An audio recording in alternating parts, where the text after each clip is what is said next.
ಗುರುವಿನ ನಂಬಿದವರು ಯಾರೂ ಕೂಡ ಕೆಟ್ಟಿಲ್ಲ. ಯಾಕ? ಗುರು ಭೇಟಿ ಆಗೋದಕ್ಕಿಂತ ಮುಂಚೆಕ ಕೆಲಸಗಳು ಭಾಳ ಉಳ್ಕೊಂಡಿರ್ತಾವ, ಆಗದೇ ಇರ್ತಕ್ಕಂಥ ಕೆಲಸಗಳು.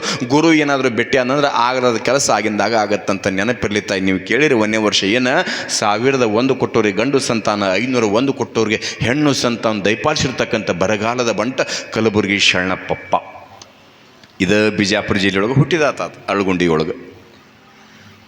ಆಶ್ಚರ್ಯ ಏನು ಅಂತಂದ್ರೆ, ಗುರುಲಿಂಗ ಜಂಗಮರ ಸೇವೆಯನ್ನು ಮಾಡ್ತಾ, ಗುರು ಸೇವೆಯನ್ನು ಮಾಡ್ತಾ ಉಸಿರು ಇರುವ ತನಕನೂ ಕೂಡ ಗುರು ಸೇವೆಯನ್ನು ಬಿಟ್ಟರೆ, ಜಂಗಮರಿಗೆ ದಾಸೋನ ಬಿಟ್ಟರೆ ಇನ್ನೊಂದು ಏನನ್ನು ಕೂಡ ಬಯಸ್ತಿರ್ತಕ್ಕಂಥ ಶರಣಪ್ಪಪ್ಪನ ಜೀವನದೊಳಗೆ ಒಂದು ಘಟನೆ ನಡೀತು. ಕೇಳ್ರಿ, ಎಷ್ಟು ಚಂದ ಐತೆ ಅಂತಂದ್ರೆ ಭಾಳ ಚಂದ ಅದ. ಹೆಂಗಿರ್ತೈತಿ ಗುರುವಿನ ಆಶೀರ್ವಾದ ಅಂತಂದ್ರೆ ಭಾಳ ದೊಡ್ಡದದ, ಭಾಳ ದೊಡ್ಡದದ. ಸುಮ್ಮನೆ ಹಾಗೆ ಗುರುವಾಗಿ ಯಾವ ಸಮಯದೊಳಗೆ ಯಾರ ಜೀವನದೊಳಗೆ ಹೆಂಗೆ ಭೇಟಿ ಹಾಕೋನೋ ಗೊತ್ತಿಲ್ಲ. ಭೇಟಿ ಆದಂಥ ಸಮಯದೊಳಗೆ ಗುರುವಿನನ್ನು ಗಟ್ಟಿಯಾಗಿ ಗುರುಪಾದವನ್ನು ಹಿಡ್ಕೊಂಡು ಬಿಡ್ಬೇಕಂತ. ಈ ಧರೆಯ ಭೋಗವ ಬಿಟ್ಟು ಗುರುಪಾದ ಸೇವೆಯಲ್ಲಿ ಯಪ್ಪ ಹಗಲೇ ಮುಗಲೇ ಸಿಗಂಗಿಲ್ಲ. ಕಾರಣ ಸಿಕ್ಕೈತೆ ಅಂತಂದ್ರೆ ಗುರುಪಾದವನ್ನು ಬಿಡಬಾರ್ದಂತ ಕರೀತಾರ. ಆಶ್ಚರ್ಯ ಏನು ಅಂತಂದ್ರೆ, ಗುರುಪಾದವನ್ನು ಕಲಕೇರಿಯ ಮರುಳ ರಾಜ್ಯರ ಪಾದವನ್ನು ಗಟ್ಟಿ ಹಿಡ್ಕೊಂಡಿರ್ತಕ್ಕಂಥ ಶರಣಪ್ಪಪ್ಪ. ನೀವೆಲ್ಲರೂ ಕೂಡ ನೋಡಕತ್ತೀವಿ, ಅಲ್ಲಿ ಫೋಟೋದೊಳಗೆ ಮೂರ್ತಿ 2 ಅದಾವ, ಹೌದ್ರೆ? ಹಂಗಾರೆ ಶರಣಪ್ಪಪ್ಪ ಮಕ 2 ಅಂತ ತಿಳ್ಕೊಂಡ್ರಿ ನೀವು. 2 ಅಲ್ಲ, ಒಂದರಿ. ಎಲ್ಲರಿಗೂ ಇರೋದು ಒಂದ ಮಕನ, 2 ಅಲ್ಲ, ಒಂದ ಮುಖ ಇರೋದು. ಆದರೆ ನೆನಪಿರಲಿ, 2 ಮುಖ ಯಾಕ ಅಂತಂದ್ರೆ, ಶರಣ ಬಸವೇಶ್ವರ ಗುರು ಸೇವೆಯನ್ನು ಮನಮುಟ್ಟಿ ಮಾಡಿದ್ದಕ್ಕಾಗಿ, ಗುರುಲಿಂಗ ಜಂಗಮರ ಸೇವೆಯನ್ನು ಮಾಡಿದ್ದಕ್ಕಾಗಿ ಆತನಲ್ಲಿ ಲೀಲೆಗಳು ಹುಟ್ಟಾಕತ್ತು. ಎಲ್ಲರೂ ಬಂದು ನಮಸ್ಕಾರ ಮಾಡಬೇಕಾದ್ರೆ ನಾನೊಬ್ಬ ಜಂಗಮನಲ್ಲ, ನಾನು ನಮಸ್ಕಾರ ಮಾಡಿದ್ರೆ ಪಾಪ ಅಂತ ತಿಳ್ಕೊಂಡು ಪಕ್ಕದೊಳಗೆ ಗುರುವಿನ ಇಟ್ಕೊಂಡ. ಕಲಕೇರಿ ಮಳ್ಳಾರಾಧನ ಯಾರೇ ನಮಸ್ಕಾರ ಮಾಡಿದ್ರು ಕೂಡ ಗುರುವಿ ಮುಟ್ಲೆ ಅಂತ ತಿಳ್ಕೊಂಡು, ಕಾರಣ 2 ಮುಖ ಅಂತ ಕರೀತಿರಲ್ಲ, ಗುರು ಸೇವೆನ ಮನಮುಟ್ಟಿ ಮಾಡಿದವ ಶರಣಪ್ಪಪ್ಪ. ಆತನ ಜೀವನದ ಒಂದು ಘಟನೆ ಏನು ಅಂತಂದ್ರೆ, ಯಾರ ಇಬ್ಬರು ಗಂಡ ಹೆಂಡತಿ, ಭಾಳ ದೊಡ್ಡ ಸಂಸಾರ ಜೀವನ. ಭಗವಂತ ಏನೆಲ್ಲ ಕೊಟ್ಟಿದ್ದ. ಆದ್ರೆ ವಿಪರ್ಯಾಸ ಏನು ಅಂತಂದ್ರೆ, ಅವ್ರಿಗೆ ಭಗವಂತ 2 ಮಕ್ಕಳನ್ನ ಆಶೀರ್ವಾದ ಮಾಡ್ಯಾನ. ಒಂದು ಮಗಳನ್ನ, ಒಬ್ಬ ಮಗನನ್ನು. ಒಂದು ಗಂಡ ಒಂದು ಹೆಣ್ಣು 2 ಮಕ್ಕಳು ಏನದಾವಲ್ಲ. ಆದ್ರೆ ವಿಪರ್ಯಾಸ ದುರ್ದೈವ ಏನು ಅಂತಂದ್ರೆ, ಹುಟ್ಟಿರ್ತಕ್ಕಂಥ ಮಗನಿಗೆ 2 ಕಣ್ಣಿದ್ದಿದ್ದಿಲ್ಲ. ಮಗನಿಗೆ ಹೆಸರಿಟ್ಟಾರ ರಾಜಶೇಖರ ಅಂಥೇಳಿ. 2 ಕಣ್ಣಿಲ್ಲ. ಹಿಂಗೆ ನಿತ್ಯಲು ಕೂಡ ಗಂಡ ಹೆಂಡತಿ ಬದುಕು ಮಾಡ್ಕೊತ ಹೋದಂಗೆಲ್ಲ ತಾಯಿಗೊಂದು ಚಿಂತೆ ಏನು ಅಂತಂದ್ರೆ, ನೋಡಿರ್ಬೇಕಾದ್ರೆ ಲೋಕಾರ್ಡಿಯಾಗಿ ಜಗತ್ತಿನೊಳಗೆ ತಾಯಿ ವಿಚಾರ ಮಾಡೋದು, ಚಿಂತೆ ಮಾಡೋದು ಯಾರ ಸಲುವಾಗಿ ಅಂತಂದ್ರೆ, ದುಡಿಯುವಂಥ ಮಕ್ಕಳ ಮೇಲೆ ಎಂದೂ ಕೂಡ ಚಿಂತೆ ಮಾಡೋಂಗಿಲ್ಲ. ಯಾವ ಮಗ ದುಡಿಯಂಗಿಲ್ಲಲ್ಲ ಅವನ ಬಗ್ಗೆ ಭಾಳ ಚಿಂತೆ ಮಾಡ್ತಾರೆ ತಾಯಿ. ಅದಕ್ಕೆ ಯಾಕೆ, ನಿಮ್ಮ 4 ಮಂದಿ ಅದಾರಂತ ಇಟ್ಕೋರಿ ನೀವು. ಒಬ್ಬ ಮಗ ನೌಕರಿ ಮಾಡ್ತಾನೆ, ನೀವೇನಂತೀರಿ? ಇಲ್ರಿ ಹಿರಿಯ ಮಗ ಅದನ್ನ, ಅವ್ನು ನೌಕರಿ ಮಾಡ್ತಾನೆ, ಅವ್ನಿಗೆ ಹೆಂಗಾರ ಕನ್ಯೆ ಕೊಡ್ತಾರೆ, ಹೆಂಗಾರ ಅವ್ನ ಜೀವನ ನಡೀತಿದ್ದೆ, ಅವ್ನು ಚಿಂತೆ ಇಲ್ರಿ ನನಗೆ. ಹಾಗಾದ್ರೆ 2ನೇ ಮಗ ಆತ ಭಾಳ ಚಲೋ ಕಮ್ತ ಮಾಡ್ತಾನೆ ರೀ, ಹೊಲ ಭಾಳ ಅದಾವ, ಹೊಲದಾಗ ದುಡಿತಾನೆ, ರೈತ ಅದಾನ, ಆತ ಒಂದು ಚಲೋ ಕನ್ಯೆ ಕೊಡ್ತಾರೆ. 2ನೇ ಮಗೊಂದು ಚಿಂತೆ ಇಲ್ಲ. 3ನೇ ಮಗ ಒಂದು ಚಲೋ ಅಂಗಡಿ ಹಾಕ್ಕೊಂಡದಾನ, ವ್ಯಾಪಾರ ಚಲೋ ಐತಿ, ಊರೋ ದೊಡ್ಡ ಹೆಸರಿಟ್ಟಾನ, ಅವನಿಗೊಂದು ಚಲೋ ಕನ್ಯೆ ಕೊಡ್ತಾರೆ, ಅವ್ನ ಜೀವನ ಹೆಂಗಾರ ನಡೀತೈತಿ. 4ನೇ ಮಗ ಅವ ದುಡಿಯಂಗಿಲ್ಲ, ದುಃಖ ಬಿಡಂಗಿಲ್ಲಪ್ಪ, ನಾ ಇರು ಮಟ್ಟ ಅನ್ನ ಹಾಕ್ಯಾನ, ನಾ ಹೋದ್ಮ್ಯಾಗ ಅವ್ನು ಊಟದ ಚಿಂತೆ ಹಂಗೆ, ಅವ್ನ ಜೀವನ ಹೆಂಗೆ ಅಂತ ತಿಳ್ಕೊಂಡು ಅವನ ಚಿಂತೆ ಮಾಡಕತ್ತೆ. ಅವ್ನ ಚಿಂತೆಯೊಳಗೆ ನಾ ಕಾಲ ಕಾಲಕತ್ತೆ ಅಂತಿರ್ತಿರಲ್ಲ. ಯಾರು ದುಡಿಯಂಗಿಲ್ಲ, ಯಾರು ಕೆಲಸ ಮಾಡಂಗಿಲ್ಲ, ಅವನ ಬಗ್ಗೆ ಎಷ್ಟು ಚಿಂತೆ ಮಾಡ್ತಿರಲ್ಲ. ಹಂಗೆ ತಾಯಿ ಅದಕ್ಕೆ ಏನು ಚಿಂತೆ ಮಾಡಕತ್ಲು ಅಂತಂದ್ರೆ, ಮಗನ ಬಗ್ಗೆ ಚಿಂತೆ ಮಾಡಕತ್ಲ. ಎಷ್ಟು ಚಿಂತೆ ಅಂತಂದ್ರೆ, ಇರಕ್ಕೆ ಬೇಕ ಮಗಳ ಒಬ್ಬ ಮಗ ಅದಾನ, ಮಗಳನ್ನ ಮದುವೆ ಮಾಡಿ ಗಂಡ ಮನೆಗೆ ಕೊಟ್ಟಾರ. ಮಗನಿಗೆ ಕಣ್ಣಿಲ್ಲಿರ್ತಕ್ಕಂಥ ಮಗನ ನೋಡಿ ತಾಯಿ ದುಃಖ ಮಾಡಕತ್ಲ. ಏನಂತ, ಮುಂದೆ ಹೆಂಗೆ ಬದುಕು ಮಾಡೋದು, ನಾ ಇರು ಮಟ್ಟ ಇವ್ನು ಜೋಪಾನ ಮಾಡ್ಯಾನ, ಹೊಟ್ಟೆ ನೆತ್ತಿ ನೋಡ್ಯಾನ, ಮುಂದೆ ಹೆಂಗೆ ಅಂತ ತಿಳ್ಕೊಂಡು ಅನ್ನೋದ್ರೊಳಗೆ ಮಗನ ಚಿಂತೆಯೊಳಗೆ ತಾಯಿನೂ ಕೂಡ ಪ್ರಾಣ ಬಿಟ್ಲ. ತಾಯಿ ಹೋದ್ಮ್ಯಾಗ ತಂದೆನೂ ಕೂಡ ಪ್ರಾಣ ಬಿಟ್ಟ. ಏನೆಲ್ಲ ಸಂಪತ್ತೈತಿ, ಮನಿ ಒಳಗೆ ಉಣ್ಣಾಕ ಕೊರ್ತಿಲ್ಲ, ತಿನ್ನಾಕ ಕೊರ್ತಿಲ್ಲ, 100 ಎಕರೆ ಭೂಮಿ, ಮನಿ ಮ್ಯಾಲ ಮನಿ ಕಟ್ಟ್ಯಾರ, ಮನಿ ಮುಂದೆ ದೊಡ್ಡ ಬಂಕ, ಮನಿ ಮುಂದೆ 100 ಚೀಲ ಗೋಧಿ ಜ್ವಾಳ ಕಡ್ಲಿ ಏನೆಲ್ಲ ತುಂಬ್ಯಾದ. ಆದ್ರೆ ಮಾಡಿ ಹಾಕಕ್ಕ ಮನೆಯಾಗ ತಾಯಿ ಇಲ್ಲ, ಮಡದಿ ಇಲ್ಲ. ಅದು ನೀವು ಆಡ ಭಾಷೆ ಒಳಗೆ ಅಂತ ನೋಡ್ರಿ ಏನಂತ, ಇಲ್ರಿ ಭಗವಂತ ಅವ್ರಿಗೆ ಕೊಟ್ಟು ಮರ್ತು ಬಿಟ್ಟಾನ್ರಿ ಅಂತೀರಿ. ಯವ್ವ ಭಗವಂತ ಎಂದು ಕೂಡ ಕೊಟ್ಟು ಮರೆಯಂಗಿಲ್ಲ. ಪೂರ್ವ ಜನ್ಮದ ಪುಣ್ಯದಿಂದ ಮಾತ್ರ ಬಂದಿರ್ತೈತಿ. ಎಂಥ ಕೋಟ್ಯಾಧೀಶದನಂದ್ರೂ ಕೂಡ ಒಂದಿಲ್ಲದ ಒಂದು ಚಿಂತೆ ಇಟ್ಟ ಕಳ್ಸ್ಯಾನ. ಯಾರನ್ನೂ ಕೂಡ ಹಂಗೆ ಕಳ್ಸಿಲ್ಲ ಭಗವಂತ, ಹಂಗೆ ಇಟ್ಟಿಲ್ಲ. ಏನೆಲ್ಲ ಸಂಪತ್ತದ, ಅಕ್ಕನ ಮದುವೆ ಮಾಡಿ ಗಂಡ ಮನೆಗೆ ಕೊಟ್ಟಾರ, ಅಕ್ಕನಿಗೆ ಮಗಳು ಹುಟ್ಟ್ಯಾಳ. ಆದ್ರೆ ಆಡ ಭಾಷೆ ನೀವೇನಂತೀರಂದ್ರೆ, ಇಲ್ರಿ ಹಲ್ಲಿದ್ದವ್ರ ಮನ್ಯಾಗ ಕಡ್ಲಿಲ್ಲಂತ, ಕಡ್ಲಿದ್ದವ್ರ ಮನ್ಯಾಗ ಹಲ್ಲಿಲ್ಲ ಅಂತ. ಮನ್ಯಾಗ ಕಡ್ಲಿ ಜಗ್ಗದಾವ, ಚೀಲಗಡ್ಲೆ ಕಡ್ಲಿ ಒಟ್ಟಿರಿ, ತಿನ್ನಾಕ ಬಾಯಿಗೆ ಹಲ್ಲಿಲ್ಲ. ಭಾಳ ಬಡತನದ, ಮನ್ಯಾಗ ಹಲ್ಲು ಭಾಳ ಗಟ್ಟಿ ಅದಾವ, ಆದ್ರೆ ಮನ್ಯಾಗ ಎರಡು ಕಡ್ಲಿ ಕಾಳಿಲ್ಲ ಅಂತ ತಿಳ್ಕೊಂಡು ಹೆಂಗೆ ಕರಿತಿರಲ್ಲ, ಹಂಗೆ ಭಗವಂತ ಜಗ್ಗ ಸಂಪತ್ತು ಕೊಟ್ಟಾನ, ಆದ್ರೆ ಕಣ್ಣೇ ಇಲ್ಲ. ಕಣ್ಣಿಲ್ಲದೆ ಇರ್ತಕ್ಕಂಥ ರಾಜಶೇಖರ ಒಂದು ದಿವಸ 2 ದಿವಸ ಯಾರ್ಯಾರ ಮನೆಗೆ ಹೋಗ್ತಾನೆ ಅವ್ರು ಪಾಪ ಕಣ್ಣಿಲ್ಲ ಅಂತ ಕರಿತಿದ್ರು, ತನ್ನ ಹಾಕ್ತಿದ್ರು, ಉಣ್ತಿದ್ದ ಬರ್ತಿದ್ದ. ಒಂದು ದಿವಸ ಹೋತು, ತಿಂಗಳು ಹೋತು, ಯಾರು ಕರೆದ್ರ ಮನೆಗೆ ಊಟ ಮಾಡ್ತಿದ್ದ. ನಿತ್ಯಲ್ಲೂ ಕೂಡ ಬದುಕನ್ನು ಮಾಡ್ತಾ ಇರುವಂಥ ಸಮಯದೊಳಗೆ 8 ದಿವಸ ಕರೆದಾರು, 8 ದಿವಸ ಹೋಗ್ಯಾನ ಈತ.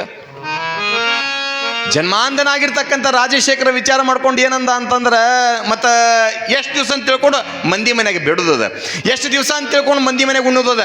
ಕಾರಣ ನಾನು ಕೂಡ ಮದುವೆ ಆದರೆ ಭಾಳ ಚಲೋ ಆಗತ್ತೆ ಅಂತ ತಿಳ್ಕೊಂಡು ಇವ್ರ ಕನ್ಯೆ ನೋಡೋದಕ್ಕಿಂತ ಸ್ವತಃ ಅಕ್ಕನ ಮಗಳದಾಳ, ಅಕ್ಕನ ಮಗಳ ಮದುವೆ ಆಗ್ಬೇಕಂತ ತಿಳ್ಕೊಂಡು ಸೀದಾ ಅಕ್ಕನಂತೇಳಿ ಬಂದ. ಅಕ್ಕನಂತೇಳಿ ಬಂದಾಗ ರೈತಾಪಿಕೆ ಮಂತನ ಜನ್ಮಾಂಧನಾಗಿರ್ತಕ್ಕಂಥ ರಾಜಶೇಖರ ಅಕ್ಕನ ಮನೆಗೆ ಬಂದ. ಏಕಾಂದ ಯಾರಯ್ಯಪ್ಪ, ನಾನು ತಮ್ಮ ಬಂದೀನಿ. ಅಯ್ಯೇ ಭಾಳ ತಮ್ಮ ಅಂತ ಕರೆದು ಭಾಳ ಪ್ರೀತಿಯಿಂದ ತಮ್ಮಗೆ ಏನು ಬೇಕು ಎಲ್ಲ ವ್ಯವಸ್ಥೆ ಮಾಡಲು, ಮಜ್ಜಿಗೆ ಏನು ಎಲ್ಲ ವ್ಯವಸ್ಥೆ ಮಾಡಿದ ತಕ್ಷಣ ತಮ್ಮ ಒಂದು 4 ದಿವಸ ಉಳ್ಕೊ, ತಮ್ಮ 4 ದಿವಸ ಉಳ್ಕೊಂಡ ಮುಂದೆ ಅಥವಾ ನಾ ಊರಿಗೆ ಹೋಗ್ತೀನಿ ಅಂದ. ಅಂದ್ಕೊಳ್ಳಿ ಹಾಕಲ್ಲ, ಯಪ್ಪ ಇನ್ನೊಂದು 2 ದಿವಸ ಇರ್ಬೇಕಿಲ್ಲ, ಇಲ್ವಾ ಮತ್ತು ಊರಿಗೆ ಹೋಗ್ಬೇಕಂದಾಗ ಮತ್ತು ಹಿಂಗಪ್ಪ ಭಾಳ ದಿವ್ಸಕ್ಕೆ ಅಪರೂಪಕ್ಕೆ ಬಂದು ಏನು ವಿಶೇಷ ಅಂದಾಗ ಏನಿಲ್ವ, ಮತ್ತು ಅವನು ಹೋದ್ಲು, ಅಪ್ಪನೂ ಹೋದ. ಹೊಲ ಮನೆ ದೊಡ್ಡದದ, ಮನೆ ನೋಡಿದ್ರೆ ಭಾಳ ದೊಡ್ಡದದ, ಹೊಲನೂ ಕೂಡ ಭಾಳ ಅದ. ಆದರೆ ಏನು ಅಂತಂದ್ರೆ ಅದನ್ನು ನಡೆಸ್ಕೊಂಡು ಹೋಗೋಕೆ ನನ್ನ ಕಡೆಯಿಂದ ಆಗ್ತಾ ಇಲ್ಲ. ಒಂದೇನು ಅಂದ್ರೆ ನಿನ್ನ ಮಗಳು ಇದ ಮನೆಗೆ ಹುಟ್ಟ್ಯಾಳ, ಅದ ಮನೆಗೆ ಬೆಳೆದಾಳ, ದೊಡ್ಡವಳಾಗ್ಯಾಳ, ಆ ಮನೆತನದ ಪರಿಸ್ಥಿತಿ ಗೊತ್ತೈತಿ. ನಿನ್ನ ಮಗಳನ್ನ ಕೊಟ್ಟು ನನಗೆ ಮದುವೆ ಮಾಡಿದೆ ಅಂತಂದ್ರೆ ನಿನಗೂ ಆಗಾಗ ತವ್ರ ಮನೆಗೆ ಹೋಗಾಕ ಬರೋಕೆ ಅನುಕೂಲ ಆಗುತ್ತೆ. ಮತ್ತು ನಿನ್ನ ಮಗಳನ್ನ ನಾನು ಕೊಟ್ಟು ಮದುವೆ ಮಾಡಂದಾಗ ಅಕ್ಕನ್ಲ ಏನಂತ, ನನ್ನ ಮಗಳನ್ನ ಹೆಂಗೆ ಬೆಳೆಸೋಣ, ಕಣ್ಣಾಗನ್ನ ರೆಪ್ಪಿ ಹೆಂಗೆ ಕಾಯ್ತಾವಲ್ಲ ಹಂಗೆ ಮಗಳನ್ನ ಬೆಳೆಸೀನಿ. ನಿನ್ನಂತ ಕುಡ್ಡುಗ ನನ್ನ ಮಗಳು ಕೊಟ್ಟು ನಾಯಿ ಮಾಡಿ ಇನ್ನೊಮ್ಮೆ ಮಗಳನ್ನ ಕೇಳ್ಬೇಕನ್ನಂಗಿತ್ತ ಮನೆ ಬರ್ಬಾರ್ದು ನಡಿ ಅಂತ ಬೇದ್ಬಿಟ್ಲಾಕಿ. ಬೇರೆ ಯಾರು ಅಲ್ಲ, ಒಡ ಹುಟ್ಟಿದ ಅಕ್ಕನ ಬೈತಾಳ. ಜನ್ಮಾಂಧನಾಗಿರ್ತಕ್ಕಂಥ ರಾಜಶೇಖರಂದ ಏನೆಲ್ಲ ಸಂಪತ್ತೈತಿ, ಆದ್ರೆ ಮಂತನ ನಡ್ಸ್ಕೊಂಡು ಹೋಗಕ್ಕೆ ಒಂದು ಹೆಣ್ಣಿಲ್ಲ. ಅದಕ್ಕೆ ಏನಂದ್ರಂದ್ರೆ ಗೃಹಿಣಿ ಗೃಹ ಮುಶ್ಚತಿ, ಮನೆಗೆ ಯಾರು ಭೂಷಣ ಅಂದ್ರೆ ನೀವ. ಅಕಸ್ಮಾತಾಗಿ ನೀವೇನಾರ ಮನೆಯಾಗಿರಲ್ಲ ಅಂತಂದ್ರೆ ವಿಚಾರ ಮಾಡಿರಿ, ಒಬ್ಬೊಬ್ಬರ ಕಿಮ್ಮತ್ತು ಒಂದೊಂದು ಸಮಯಕ್ಕೆ ಗೊತ್ತಾಗುತ್ತಂತೆ. ಯಾವಾಗ ತಂದೆ ತಾಯಿ ಕಿಮ್ಮತ್ತು ಯಾವಾಗ ಗೊತ್ತಾಗುತ್ತಂದ್ರೆ ತಂದೆ ತಾಯಿ ಕಳ್ಕೊಂಡ ಮ್ಯಾಗ ಗೊತ್ತಾಗುತ್ತಂತೆ. ಗಂಡನ ಕಿಮ್ಮತ್ತು ಯಾವಾಗ ಗೊತ್ತಾಗುತ್ತಂದ್ರೆ ಗಂಡ ಇಲ್ದಾಗ ಗೊತ್ತಾಗುತ್ತಂತೆ. ಹೆಂಡತಿ ಕಿಮ್ಮತ್ತು ಯಾವಾಗ ಗೊತ್ತಾಗುತ್ತಂದ್ರೆ ಹೆಂಡತಿ ಜಗಳ ಮಾಡ್ಕೊಂಡು 8 ದಿವಸ ಅವ್ರ ಮನೆಗೆ ಹೋದಾಗ ಗೊತ್ತಾಗುತ್ತೆ ಹೆಂಡತಿ ಕಿಮ್ಮತ್ತು. ಯಾಕೆ ನಾವು ಚಾ ಮಾಡ್ಕೋಬೇಕು, ನಾವು ನಾಸ್ಕೊಂಡು ಡಬರಿ ಅಲ್ಲೇ ಎಲ್ಲ ಅಲ್ಲೇ, ನೀವು ಬಂದು ತೊಳೆಬೇಕು ಒಳ್ಳೆ ಅವನು. ಯಾಕೆ ಗೃಹಿಣಿ ಗೃಹ ಮುಶ್ಚಿತಿ ಅಂತ ಕರೆದಾರ. ಮನೆಯಾಗ ಯಾರೂ ಇಲ್ಲ, ಏನು ಮಾಡ್ಬೇಕಂತ ತಿಳ್ಕೊಂಡು ಅನ್ನೋದ್ರೊಳಗೆ ಊರು ಹಿರಿಯರಿಗೆ ಹೇಳಿದ. ಊರು ಹಿರಿಯರು ಕೂಡ ಹೇಳಿದ, ತಮ್ಮ ನಾವು ಹೋಗಿ ಕೇಳಿ ಬರ್ತೀವಿ ಅಂತ ತಿಳ್ಕೊಂಡು ಕೇಳಕ್ಕೆ ಬಂದ್ರು. ಕೇಳಕ್ಕೆ ಬಂದಂಥ ಸಮಯದೊಳಗೆ ಅಕ್ಕ ಅನ್ಕೊಂಡ್ಲ, ಇದಕ್ಕೆ ಬಂದಾರ ಇವ್ರನ್ನ ತಿಳ್ಕೊಂಡಿರ್ತಕ್ಕಂಥ ಅಕ್ಕ ಆಕೆ ಅಂದ್ಲು, ಇಲ್ಲ ಬೇರೆ ವಿಷಯ ಇದ್ರೆ ಮಾತಾಡ್ರಿ, ನನ್ನ ಮಗನ ಕೇಳಕ್ಕೆ ಬಂದ್ರೆ ಹೊಳ್ಳಿ ಹೋಗ್ಬಿಡ್ರಿ ಅನ್ಲಕ್ಕಿ. ಹಿರಿಯರಿಗೂ ಬೆಲೆ ಕೊಡಲಿಲ್ಲ. ಆವಾಗ ತಮ್ಮ ವಿಚಾರ ಮಾಡಿದ ರಾಜಶೇಖರ, ಹುಟ್ಟು ಗುರುಡ, 2 ಕಣ್ಣಿಲ್ಲ, ಸಂಪತ್ತು ಭಾಳ ಐತಿ, ಹೊಲ ದೊಡ್ಡದೈತಿ, ಮನೆ ದೊಡ್ಡದೈತಿ, ಮನೆ ಒಳಗೆ 100 ಚೀಲ ಗೋಧಿ ಜ್ವಾಳ ಕಡ್ಲಿ ಒಟ್ಟೀನಿ. ಕಾರಣ ನನಗೆ ಕಣ್ಣಿನ ಸಂಪತ್ತಿಲ್ಲ ಅಂತಂದ್ರೆ ಇನ್ನೆಲ್ಲ ತೊಗೊಂಡು ನಾನು ಏನು ಮಾಡಲಿ ಅಂತ ತಿಳ್ಕೊಂಡು ಸೀದಾ ಶರಣಪ್ಪನ ದಾಸೋಹಕ್ಕೆ ಬಂದ.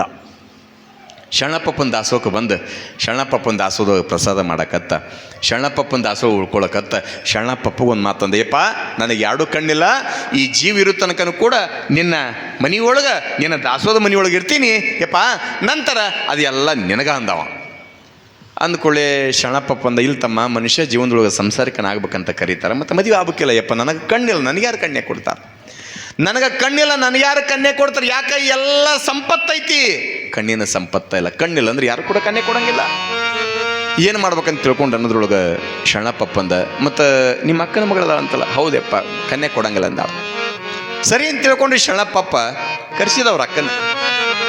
ಕರೆಸಿದಂಥ ಸಮಯದೊಳಗೆ ಏನು ಮಾಡಿದ ಅಂತಂದ್ರೆ, ಬಂದಲ್ ಅಕ್ಕ, ಯಾವಾಗ ಅಕ್ಕ ಬಂದ ತಕ್ಷಣ ನೋಡಿಲ್ ತಮ್ಮ ಕೂತ್ಕೊಂಡಿದ್ದ, ಊರು ಹಿರಿಯರು ಕುಂತ್ಕೊಂಡಿದ್ರು, ದೈವ ಕುಂತಂಥ ಸಮಯದೊಳಗೆ ಹೋಗಿ ನೋಡಿದಕ್ಕೆ ಇದಕ್ಕೆ ಕರ್ಸ್ಯಾರಂತ ಗೊತ್ತಾದ ಕ್ಷಣ ಅವಾಗ ಆ ಹೆಣ್ಮಗಳು ಬಂದು ಕುಂತ್ಲು, ಯಾಕಪ್ಪ ಎದಕ್ಕೆ ಕರ್ಸ್ಯಾರ ನನ್ನ? ಇಲ್ವಾ, ಮತ್ತು ಹಿಂಗೆ ನಿಮ್ಮ ತಮ್ಮ ಜನ್ಮಂದದನ, ಕಣ್ಣಿಲ್ಲ, ನಿಮ್ಮ ತಂದೆ ತಾಯಿ ಭಾಳ ಸಂಪತ್ತು ಗಳಿಸಿಟ್ಟು ಹೋಗ್ಯಾರ, ದೊಡ್ಡ ಮನಿ, ಏನೆಲ್ಲ ದವಸ ಧಾನ್ಯ ಐತಿ, ಒಬ್ಬವನ ತಮ್ಮ, ಮತ್ತು ಆ ಸಂಪತ್ತಿ ಒಡೆಯರು ಯಾರೂ ಇಲ್ಲ, ನಿನ್ನ ಮಗಳ ಮದುವೆ ಮಾಡಿ ನಿನ್ನ ತಮ್ಮ ಕೊಟ್ಟೆ, ಜೀವನ ಭಾಳ ಚಂದ ಹೋಗುತ್ತೆ. ಆಕೆ ಅಂದ್ಲು, ನನ್ನ ಮಗಳನ್ನ ಇರಕ್ಕೆ ಹೋಗ್ಬೇಕಾದಾಳ, ಆ ಮಗಳನ್ನ ಇಂಥ ಕುಡ್ಡು ಕೊಟ್ಟು ನಾ ಏನು ಮಾಡಲಿಕ್ಕೆ ಕೊಡಂಗಿಲ್ಲ ಅಂತಂದ್ಲಕ್ಕೆ. ಅಂದ್ಕೊಳ್ಳೆ ಶರಣಪ್ಪಪ್ಪ ಅಂದ, ಹೌದು ಏನವ, ಹಂಗಾರೆ ಈ ಕಣ್ಣಿಲ್ದಿರ್ತಕ್ಕಂಥ ವ್ಯಕ್ತಿ ಕೊಡಂಗಿಲ್ಲ ಅಂದ್ರೆ ನೀ ಹೆಂಗಂದು ಹಂಗೆ ಅಲ್ಲಿ ಹೋಗಂದಾತ. ಆ ಹೆಣ್ಮಗಳು ಶಿಟ್ನೊಳಗೆ ಬೇಕು ಅಂತ ಬರ್ತಾಳೆ. ಈಗ ನಂಗೆ ಬಸ್ ಆಗಲಿ, ಬೈಕ್ ಆಗಲಿ, ಕಾರ್ ಆಗಲಿ ಏನೂ ಇದ್ದಿದ್ದಿಲ್ಲ. ಆವಾಗ ಗುಬ್ಬಿಲ್ ಆಟಣ ಚಿಮ್ಮಣ ಹೊತ್ತು ಮುಣಿತೆ ಮನೆಗೆ ಬಂದ್ಲ. ಮಗಳ ಚಿಮ್ಮಣದ ಬುಡಕ ಕುಂತಾಳ. ಯಾವಾಗ ಕುಂತಂಥ ಸಮಯದೊಳಗೆ ಶರಣಪ್ಪಪ್ಪನ ಮಾತಿಯನ್ನು ಕೊಟ್ಟು ಬೈದ್ಲಲ್ಲ, ಕೊಡಲ್ಲ ಅಂತ ತಿಳ್ಕೊಂಡು ಮನೆಗೆ ಬರೆದೊಳಗೆ ಮಗಳಿಗೆ ಕಣ್ಣ ಹೋಗ್ಯಾವ. ಮನೆಗೆ ಬರೆದೊಳಗಾಗಿ ಮಗಳ ಕಣ್ಣು ಹೋಗ್ಯಾವ. ಹೊತ್ತು ಮುಣಿಗ್ಯದ. ಮಗಳು ಎಲ್ಲೇ ಹೋಗ್ಯಾಳ ಅಂತ ತಿಳ್ಕೊಂಡು ತಾಯಿ ಬಂದ ಕಡ್ಡಿ ಪಿಡ್ಡಿ ತೊಗೊಂಡು ಕಡ್ಡಿ ಕೆರ್ದ ಚಿಮ್ಮಣ ಹಚ್ಬೇಕು ಅಂದ್ರೊಳಗೆ ಅದ್ರ ಬುಡಕ ಮಗಳು ಕುಂತಂಥ ಸಮಯದೊಳಗೆ ತಾಯಿ ಕೇಳಿದ, ಯವ್ವ ತಂಗಿ, ಒಂದು ದಿವ್ಸ ಕೂಡ ಮನೆಯನ್ನು ಕತ್ತಲ ಮಾಡಬೇಕಲ್ಲ, ಒಂದು ದಿವ್ಸ ಕೂಡ ಕತ್ತಲ ಮನೆಯೊಳಗೆ ಕುಂತಕ್ಕಲ್ಲ, ಯವ್ವ ಚಿಮ್ಮಣ ಹಚ್ಬೇಕಿಲ್ಲ ವಾ ತಂಗಿ ಅಂತ ಕೇಳಿದಾಗ ಮಗಳಂತಾಳೆ, ಯವ್ವ ಎಲ್ಲಿ ಚಿಮ್ಮಣ ಹಚ್ಚೋದದ, ನನ್ನ ಎರಡೂ ಕಣ್ಣು ಹೋಗ್ಯಾವ ಅನ್ಲಕ್ಕೆ. ಎರಡೂ ಕಣ್ಣ ಹೋಗ್ಯಾವ ಅಂದಾಗ ತಾಯಿ ಅಂತಾಳೆ, ಯವ್ವ ಇದೇ ನನ್ನ ಕತ್ತಿಯ 18, 20, 22 ವರ್ಷದ ಪ್ರಾಯದ ಮಗಳಿಗೆ ಕಣ್ಣು ಹೋಗ್ಯಾವಂದ್ರೆ ಯಾರು ನಂಬುತ್ತಾರ? ತಂಗಿ ಏನಾಗ್ಯದ ಅಂದಾಗ, ಯವ್ವ ಚಿಮ್ಮನ ಎಲ್ಲದ ಗೊತ್ತಿಲ್ಲ, ಕಡ್ಡಿ ಪಟ್ಟಿಗೆ ಎಲ್ಲದ ಗೊತ್ತಿಲ್ಲ, ನೀ ಎಲ್ಲಿ ನಿಂತಿ ಗೊತ್ತಿಲ್ಲ, ನನ್ನ ಕಣ್ಣ ಕಾಣಲು ಕಣ್ಣಿ ಕತ್ಲಾಗ್ಯದ ಅಂತ ತಿಳ್ಕೊಂಡು ಹೇಳಿದಾಗ ತಾಯಿಗೆ ಒಂದು ಕ್ಷಣ ಎದೆಗೆ ಸಿಡಲು ಬಡ್ದಂಗೆ ಆತಂತ. ಬೆಳಗ್ಗೆ ಎದ್ದ ತಕ್ಷಣ ಯಾರ್ಯಾರು ಎಲ್ಲೆಲ್ಲಿ ಹೇಳ್ತಾರೆ, ಆಯುರ್ವೇದಿಕ, ನಾಟಿ ಔಷಧ ಯಾರು ಏನು ಹೇಳ್ತಾರೆ ಎಲ್ಲ ಕಡೆ ತೋರಿಸಿದ್ರು ಕೂಡ ಮಗಳ ಕಣ್ಣು ಬರಲಿಲ್ಲ. ಕಣ್ಣು ಬರದೇ ಇರುವಂಥ ಸಮಯದೊಳಗೆ ಅವಾಗ ತಾಯಿ ವಿಚಾರ ಮಾಡಕತ್ಲು, ಮಗಳಿಗೆ ಕಣ್ಣು ಹೋಗ್ಯಾವ 1 ತಿಂಗಳಾತು, ಕಣ್ಣಿದ್ರ ಕನ್ನೆ ಕೊಡೋದು ಭಾಳ ಕಷ್ಟ ಆಗ್ಯದ, ಕಣ್ಣಿದ್ರ ಮದುವೆ ಭಾಳ ಕಷ್ಟ ಆಗ್ಯದ, ಅಂಥವ್ರು ನನ್ನ ಮಗಳ ಕಣ್ಣು ಹೋಗ್ಯಾವ, ಯಾರು ಮದುವೆಕಾರ ಅಂತ ತಿಳ್ಕೊಂಡು ಚಿಂತೆ ಮಾಡುವಂಥ ಸಮಯದೊಳಗೆ ಆಕೆ ಕೊನೆಗೆ ನೆನಪಿಗೆ ಬಂದಿದ್ದ ತವ್ರ ಮನಿನ, ಕೊನೆಗೆ ನೆನಪಿಗೆ ಬಂದಿದ್ದು ತಮ್ಮನ. ಹೆಂಗಾರೆ ಯಾಕೆ ಇರಲಿ, ನನ್ನ ತಮ್ಮಗೂ ಕಣ್ಣಿಲ್ಲ, ನನ್ನ ಮಗಳಿಗೆ ಕಣ್ಣಿಲ್ಲ, ಕರ್ಕೊಂಡು ಹೋಗಿ ನನ್ನ ಮಗಳನ್ನ ತಮ್ಮ ಕೊಟ್ಟು ಮದುವೆ ಮಾಡಿದಂದ್ರೆ ಆಗಾಗ ತವ್ರ ಮನೆಗೆ ಹೋಗಾಕ ಬರಕ ಅನುಕೂಲ ಆಗತ್ತೆ. ಯಾಕೆ ನಾಗರ ಪಂಚಮಿ ನಾ ಹೆಂಗೆ ಮರೆಯಲ್ಲೇವ ಹೋಗುತ್ತೀನಿ ತವರೂರಿಗೆ ಬಂತೇವೆ 2 ದಿವಸ. ಅದ್ರ ನೋಡ್ಕೊಂಡು ತವ್ರ ಮನೆ ಅಂತ ನಿಮ್ಗೆ ಎಷ್ಟು ಹಿಗ್ಗು ಅಂತಂದು ಹೇಳಕ್ಕೆ ಒಲ್ಲೆವನ, ಭಾಳ ಹಿಗ್ಗ ನಿಮಗೆ ತವ್ರ ಮನೆ ಅಂದ್ಕೊಳ್ಳಿ. ಅದ್ರಾಗ ಇಟ್ಟಿಟ್ಟು ಆನಂದ ಪಡ್ತಿರಲಿ ನೀವು. ತವ್ರ ಮನೆಗೆ ಅಪರೂಪಕ್ಕೆ ಏನಾರ ಹೋದ್ರಂದ್ರೆ ಮುಗಿದ ಹೋಗ್ತ, ಬ್ಯಾಗ್ ಮೂಲೆ ಹೋದ್ರೆ ಹೊಂಟ್ರೆ 4 ಮಂದಿ ಮನೆ, ಯಾಕೆ ಆರಾಮದಿ ಏನವ ಸಿಗವ, ಆರಾಮದಿ ಏನವ, ಆರಾಮದಿ ತಂಗಿ ಯಾವ ಬಂದೆ, ಈಗ ಬಂದಿನೇವ, ಇವ ಸೀರೆ ಭಾಳ ಚಂದ ಐತಲ್ಲ, ಯಾರು ಉಡಿಸ್ಯಾರ, ನನ್ನ ಗಂಡು ಉಡಿಸ್ಯಾನವ್ವ ಅಲ್ಲ. ಪಂಚಮ ಮುಗಿಸ್ಕೊಂಡು ಗಂಡ ಮನೆಗೆ ಹೋಗೋ ಮುಂದಾಗ ತವ್ರ ಮನೆಯವರು 100 ರೂಪಾಯಿ ಸೀರೆ ಕೊಡ್ಸಿರ್ಲಿ. ಆ ಸೀರೆ ಉಟ್ಕೊಂಡು ನೀವು ಸೀದಾ ಗಂಡ ಮನೆ ಹೋಗಿ ಬ್ಯಾಗ್ ಮೂಲೆ ಅವರು ಹೊಂಟ್ರೆ 4 ಮಂದಿ ಹೆಂಗವ ಪಂಚಮ ಚಲೋ ಆಯ್ತಲ್ಲ, ಉಂಡಿ ಬಂದವೆಲ್ಲ ಎಲ್ಲ ಆರಾಮ ಸೀರೆ ಭಾಳ ಚಂದ ಇಲ್ದಂಗೆ ಯಾರು ಕೊಡ್ಸ್ಯಾರ, ನಮ್ಮ ಅವ್ವ ಕೊಡ್ಸ್ಯಾಳವ್ವ. ಎಷ್ಟು ಖುಷಿ ಅಲ್ಲ ನೀವು, ತವ್ರ ಮನೆಯವರು ಅಷ್ಟ ಖುಷಿ, ಗಂಡ ಮನೆಯವರು ಕೂಡ ಅಷ್ಟ ಖುಷಿ ಅಲ್ಲ. ಆಶ್ಚರ್ಯ ಏನು ಅಂತಂದ್ರೆ ನಿಮ್ಗೆ ಹೆಂಗೆ ಖುಷಿ ಪಡ್ತಿರಲ್ಲ, ಹಂಗೆ ಆಗಿನ ಸಮಯವೇ ಬೇರೆ ಇತ್ತು. ಮಗಳ ಮನೆಗೆ ಆಗಾಗ ಹೋಗಕ್ಕೆ ಬರಕ್ಕೆ ನಡೀತಿ ಅಂತ ತಿಳ್ಕೊಂಡು ಸೀದಾ ತಮ್ಮನಂತೇಳಿ ಕರ್ಕೊಂಡು ಬಂದ ಶರಣಪ್ಪಪ್ಪನ ದಾಸೋದ ಮನೆಗೆ ಕರ್ಕೊಂಡು ಬಂದಾಗ ಶರಣಪ್ಪಪ್ಪ ಕುಂತಿರ್ಬೇಕಾದ್ರೆ ನೋಡ್ತಾಳೆ, ಕಣ್ಣು ಹೋಗ್ಯಾವ ಮಗಳಿಗೆ. ಕಣ್ಣು ಹೋಗಿರ್ಬೇಕಾದ್ರೆ ಅವಾಗ ಶರಣಪ್ಪಪ್ಪ ಹೇಳ್ತಾಳೆ, ಯಪ್ಪ ನನ್ನ ಮಗಳ ಕಣ್ಣು ಹೋಗ್ಯಾವ, ಹೇಗಾದರೂ ಮಾಡಿ ನನ್ನ ಮಗಳ ಕಣ್ಣು ಬರಲಿ ಅಂದಾಗ ಶರಣಪ್ಪಪ್ಪ ಅಂದ, ನಿನ್ನ ಮಗಳಿಗೆ ಕಣ್ಣು ಕೊಡೋಕೆ ನಾ ಏನು ದೇವ್ರಲ್ಲವ ಅಂದಾತ ಅಲ್ಪ. ಮತ್ತು 1001 ಕೊಟ್ರೆ ಗಂಡು ಸಂತಾನ, 501 ಕೊಟ್ರೆ ಹೆಣ್ಣು ಸಂತಾನ, ಕಣ್ಣಿದ್ರೆ ಕಣ್ಣು ಕೊಟ್ಟಿ ಅಂತ ನನ್ನ ಮಗಳ ಕಣ್ಣು ಕೊಡು ಅಂದಾಗ ಶರಣಪ್ಪಂದ, ನಿನ್ನ ಮಗಳಿಗೆ ಕಣ್ಣು ಬರ್ಬೇಕನ್ನಂಗಿತ್ತಂದ್ರೆ ಜನ್ಮಾಂಧನಾಗಿರ್ತಕ್ಕಂಥ ಹುಟ್ಟು ಗೂಡನಾಗಿರೋ ನಿನ್ನ ತಮ್ಮನಿಗೆ ನಿನ್ನ ಮಗಳನ್ನ ಯಾವಾಗ ಕೊಡ್ತೀಯ, ನಿನ್ನ ತಮ್ಮನ ಕೈಯಿಂದ ಮಗಳ ಕೊಳ್ಳಿಗೆ ಯಾವಾಗ ತಾಳಿ ಬೀಳ್ತೈತಿ ಆವಾಗ ನಿನ್ನ ಮಗಳಿಗೆ ಕಣ್ಣು ಬರ್ತಾವ ಅಂದ ಶರಣಪ್ಪಪ್ಪ. ಯಪ್ಪ ಅಲ್ಲಿಲ್ಲ ಯಾಕ, ನಿನ್ನ ಸನ್ನಿಧಾನ ಆಲೆ ಅಂತ ತಿಳ್ಕೊಂಡು ಮಗಳಿಗೆ ತಮ್ಮನ ಕೈಯಿಂದ ತಾಳಿ ಯಾವಾಗ ಕಟ್ಟಿಸ್ತಾಳ, ಶರಣಪ್ಪಪ್ಪನ ಹಸ್ತ ಇಬ್ಬರ ಮಸ್ತಕದ ಮೇಲೆ ಯಾವಾಗ ಬೀಳ್ತದ, ಜನ್ಮಾಂಧನಾಗಿರ್ತಕ್ಕಂಥ ಹುಟ್ಟು ಗೂಡನಾದ ರಾಜಶೇಖರನಿಗೆ ಕಣ್ಣು ಬರ್ತಾವ, ಅಕ್ಕನ ಮಗಳಿಗೆ ಕೂಡ ಕಣ್ಣು ಬರ್ತಾವ ಎನ್ನತಕ್ಕಂಥ ಇತಿಹಾಸ ತಾವೆಲ್ಲರೂ ಕೂಡ 1ನೇ ವರ್ಷ ಕೇಳಿರಿ. ಸಂಸಾರ ಜೀವನ ಭಾಳ ಚಂದ ನಡೀತು, 100 ಎಕರೆ ಭೂಮಿ, ದೊಡ್ಡ ಮನೆ, ಏನೆಲ್ಲ ಐತಿ. ಆದ್ರೆ ಆತಂತ ಏನಂತ, ಈ ಧರೆಯ ಭೋಗವ ಬಿಟ್ಟು ಗುರುಪಾದ ಸೇವೆಯಲ್ಲಿ ಬರ್ತೀರಾ, ಇಲ್ಲೇ ಇರ್ತೀರಾ. ಜನ್ಮಾಂಧನಾಗಿರ್ತಕ್ಕಂಥ ರಾಜಶೇಖರ ಬಂದಿದ್ದ ಶರಣಪ್ಪಪ್ಪನ ಸೇವಾ ಮಾಡೋಕೆ ಹುಟ್ಟು ಗೂಡನಾಗಿರ್ತಕ್ಕಂಥ ರಾಜಶೇಖರ ಕಣ್ಣು ಪಡ್ಕೊಂಡು ಸಂಸಾರ ಜೀವನದೊಳಗೆ ಆನಂದವಾಗಿ ಬದುಕು ಮಾಡ್ತಾನೆ.